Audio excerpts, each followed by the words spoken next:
Dear students, in this topic we shall discuss the tubular reabsorption, that is reabsorption process in the kidney tubule. The glomerular filtrate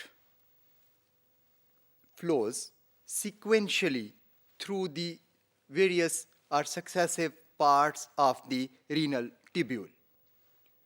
From the tubule, useful substances are selectively reabsorbed back into the blood. Reabsorption occurs in every segment. However, the substances absorbed and their relative concentration changes with the segment. First, we shall discuss reabsorption in the proximal convoluted tubule.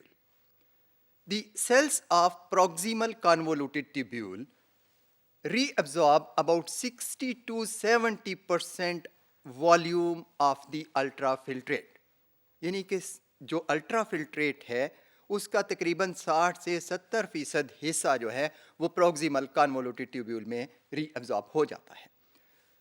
लेकिन ratio wise this portion reabsorbs about 99% or even more than 99% of glucose, amino acids and other organic nutrients. This reabsorption involves diffusion, facilitated diffusion, active transport and co-transport mechanisms.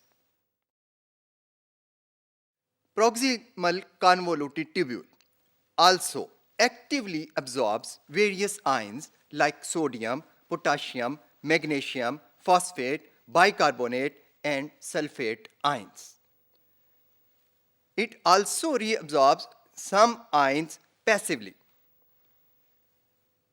Ions और nutrients के अलावा एक large quantity water की भी proximal convoluted tubule से reabsorb होती है. ये जो रीअब्जॉर्ब्ड मटेरियल्स हैं they enter the peritubular fluid, यानी वो फ्लूइड जो कि ट्यूब्यूल के इर्द गिर्द मौजूद है. reabsorbed substances उसमें एंटर हो जाते हैं जहां से दे diffuse into the peritubular capillaries which quickly return these substances back to the blood flow or circulation. Now we shall discuss reabsorption in the loop of Henle. Loop of Henle is important for the reabsorption of water. Reabsorption जो कि proximal convoluted tubule में शुरू हुई थी, that continues in the descending limb of loop of Henle, because this loop is freely permeable to water. It has numerous water channels which are made by aquaporine protein. ताहम ये वाली जो lymph है descending limb, it has no channel for solute, इसलिए ये solutes के लिए permeable नहीं है और solute की reabsorption descending limb of loop of Henle से नहीं होती. Now, unlike the descending limb, जो ascending limb है that contains ion channels but not water channels.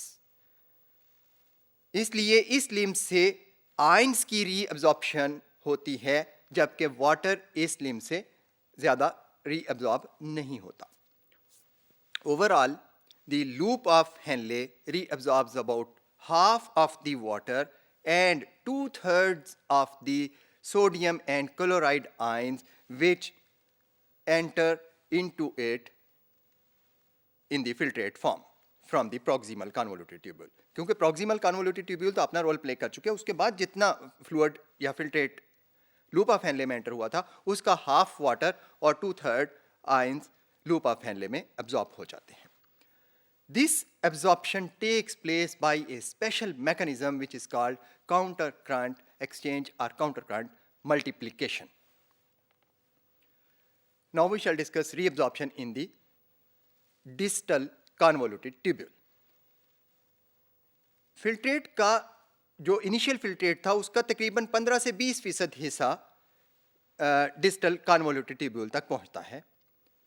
ये जो डिस्टल कन्वोल्यूटेड ट्यूब्यूल के सेल्स हैं, they actively reabsorb sodium and chloride ions. इसी डिस्टल कन्वोल्यूटेड ट्यूब्यूल का जो बिल्कुल आखिरी हिस्सा है, यानी डिस्टल पोर्शन जो है, it also contains ion pumps which reabsorb tubular sodium in exchange for potassium ions. इसके अलावा ये पोर्शन जो है डिस्टल कन्वोल्यूटेड ट्यूब्यूल जो है, it also reabsorbs bicarbonate ions to regulate the urine pH।